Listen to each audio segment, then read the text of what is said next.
Bon dia, universitaris! Avui és un dia molt especial, estem a 23 d'abril del 2019, el dia a Sant Jordi, que pots disfrutar de les roses, dels llibres, i avui ens hem aixecat a les 8 per començar a tope el dia. Així que, sense res més, continuarem el vídeo i us ensenyaré tot el que faré durant el dia. Adeu!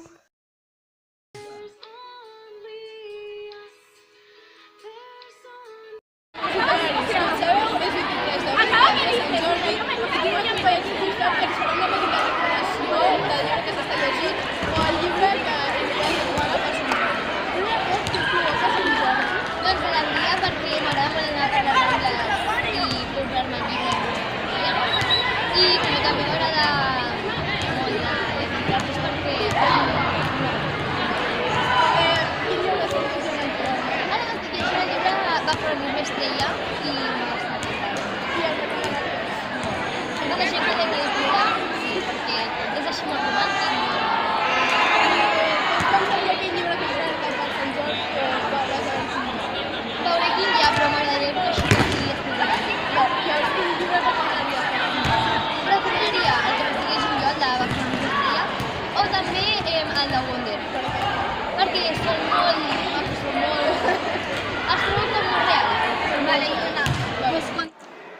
Bon dia, estem a l'institut i ara intentarem buscar unes persones per fer unes quantes preguntes sobre el Sant Jordi i el llibre que recomanarien. Som-hi!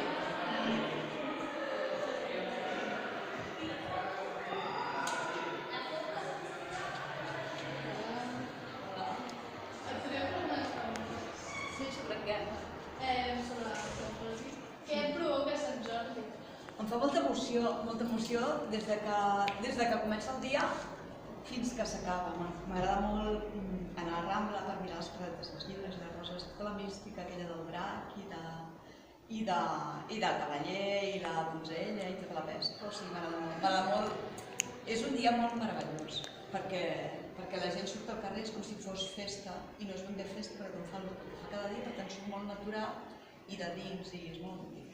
I quin és el llibre que t'estàs llegint actualment? Estic llegint Càmfora de la Maria Barbà, que és una autora que m'agrada molt i he llegit els altres típics d'ella, sobre el carrer Bolívia, i m'agrada molt i m'impressiona molt. I quin llibre recomanaries per l'avui el dia de Sant Jordi i així la gent se'l compra? No sé, és que jo, o sigui, de les coses punta de llança que surten, que la gent se'l compra perquè ha sortit molt anunciat i tal, a mi m'agrada, com que m'agrada molt passejar per les Rambles o per les paradetes, llavors improviso i sempre, com que tu sempre trobes més o menys el que busques i llavors agafo algun que em faci il·lusió llavors. Recomanaria la Maria Barbal igualment, si t'agrada per exemple la novel·la policíaca, l'Andrea Camilleri i tota la saga del Montalbano, també els persegueixo si hi ha algun altre...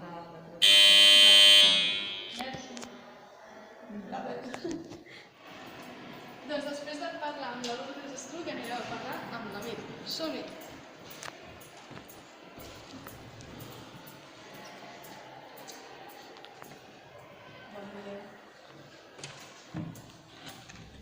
Hola, quina visita més agradable. Et podem fer unes quantes preguntes? Oh, i tant, és que vulgueu, sí. Primer de tot, que estem a la data de Sant Jordi, Sí. què et provoca Sant Jordi o el dia de Sant Jordi? Doncs mira, és un dia que fa il·lusió, que ja l'esperes, el tens marcat en el calendari, que fa goig, que fa primavera, que esperes quin llibre et regalaran, que tu ja has triat o estàs pensant quin llibre pots triar i evidentment fa molt goig que et regalin les roses. Sí. Quin llibre estàs llegint actualment? Jo ara estic acabant de rellegir Terra Baixa d'Àngel Guimarà, que és una obra de teatre, un gran clàssic representat moltíssimes vegades i que sempre és un plaer de rellegir. I quin llibre recomanaries perquè avui dia la gent s'ha llegit? Jo recomanaria Mirall trencat de Mercè Rodoreda, perquè és una lectura que aquest curs és obligatòria per als alumnes de segon de batxillerat i he de dir que l'han trobada molt maca, molt interessant, han descobert tot un món simbòlic i jo crec que és una lectura que ens aporta una experiència interessant, però que l'hem de descobrir cadascun de nosaltres. Moltes gràcies. De res, a vosaltres. Després de parlar amb els la seva opinió. Som-hi!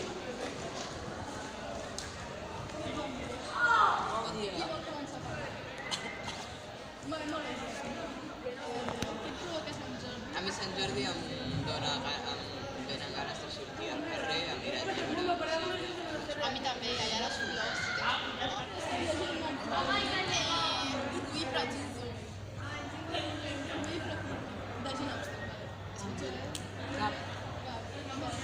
Jo també, El primer de Joc de Trons. Sí. He mentit, Per tant, quin llibre recomanaríeu per Sant Jordi o perquè actualment s'hagi llegint de Frankenstein? Clar, sempre participatiu. El primer de Harry Potter perquè no serà Júlia. Quedarà molt bé. Adéu.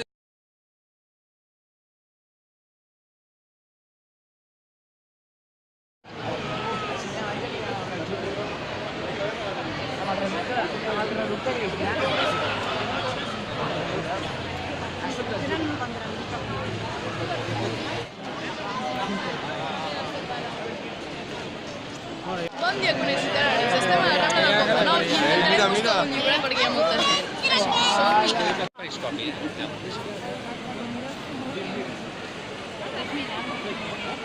Doncs com ja us he dit, estàvem a la Rambla i al final he pogut aconseguir el llibre i la rosa. El llibre és a 2 metres d'aquí, que va sobre uns nois que tenen la mateixa malaltia i s'enamoren i doncs juguen i llavors tenen les ganes de viure i això. I em direu vosaltres quin llibre us heu comprat.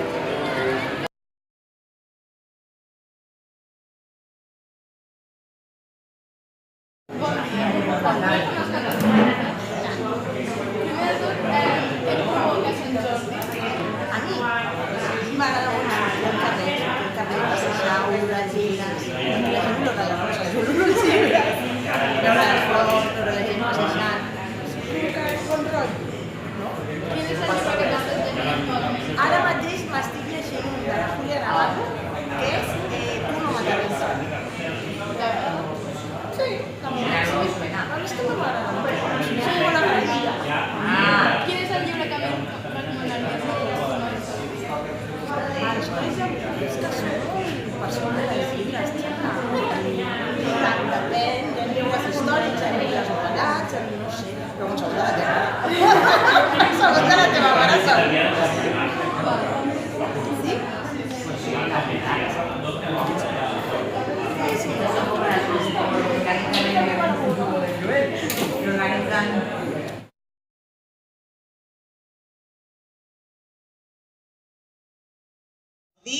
I benvinguts a la 6a edició de l'Elogi de la Lectura, entesa com un acte de reconeixement al món dels llibres que crea la secció de foment d'activitats culturals per retre'ls el nostre humil homenatge en la Diada de Sant Jordi.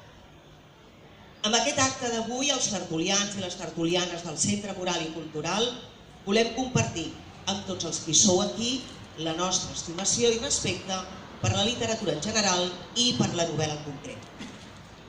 Ja sabeu que aquesta petita presentació l'acompanyarà una aportació més acadèmica per donar rellevància cultural a l'acte. Avui tenim el Roc Oliver. Moltes gràcies, Roc, per la teva col·laboració que donarà el toc intel·lectual a aquest elogi. Ja des de la primera edició d'aquests elogis vam decidir que els cursos de les tertúlies literàries els consideraríem de Sant Jordi en Sant Jordi. Un ocell que és la representació més acurada i més, per dir-ho així, estricta de com ha de ser aquell ocell, amb el color i les plomes i tot exactament com ha de ser. Per tant, per això moltes guies són fetes amb dibuixos i no amb fotografies. Quan més en un altre, per exemple, on més es dibuixo? Bé, revistes científiques, revistes de divulgació. Bé, ja no l'he dibuixat jo, Això no ho he fet jo, mare de Déu. Jo he fet-ho de dintre. A veure, que trobarem. Un article sobre dinosaures, doncs l'article, clar. A veure, els dinosaures segurament no em preguntareu i per què no fem servir fotografies de dinosaures? Perquè això no cal dir-ho, però els dinosaures ja es van extingir. Igual que tot un reguitzell d'animals des de fa 500 milions d'anys fins fa molts pocs anys animals que estan extingits. Això és una part de la il·lustració científica que també jo faig sovint, que es diu paleoart, o sigui, paleo de paleontologia i art d'art. Llavors, el paleoart també és una tècnica d'il·lustració científica que també és molt important tenir. Clar, no haver-hi fotografies és una tècnica molt important perquè mai sabrem com eren els dinosaures o animals extingits i per tant, en aquest cas, la il·lustració científica és molt, molt, molt important per poder representar això, com eren els animals extingits.